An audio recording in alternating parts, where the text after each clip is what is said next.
Hello বন্ধুরা, কী অবস্থা সবার? Welcome back to my channel.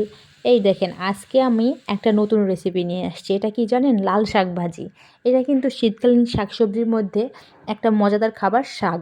লাল শাক কিন্তু ভাজি করলে খেতে অনেক মজা হয়, বিশেষ করে কাঁচা মরিচ দিয়ে একটু ঝাল ঝাল করে ভাজি করলে অনেকটা মজার হয়। লাল শাক আমি ভালোভাবে পরিষ্কারভাবে ধুয়ে নিয়েছি, কুটে ধুয়ে পরিষ্কারভাবে কড়াইয়ের ওপর বসিয়ে দিয়েছি। তারপরে দেখেন পরিমাণ মতো লবণ আর পেঁয়াজ দিয়ে দিয়েছি। একটা পেঁয়াজ দিলেই হবে আর কি। তারপরে ভালোভাবে হাতা দিয়ে নাড়াই নেব। তারপরে দেখেন পানি অনেকটা উঠে গেছে।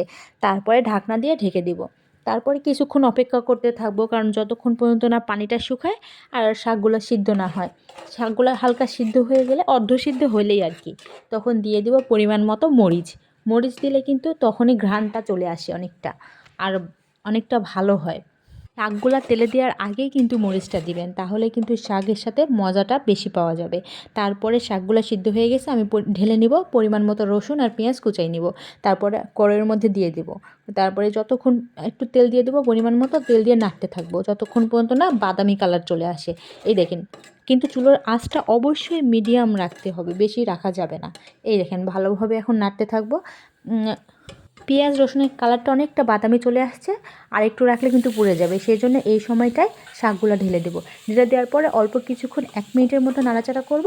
তারপরে দেখেন আস্তে আস্তে আস্তে আস্তে কিন্তু শাকের যে অল্প পানিগুলো ছিল সেগুলো চুষে নেবে, আর একটা একটা মাখো মাখো অবস্থা হয়ে যাবে, আর শাকও রান্না হয়ে যাবে।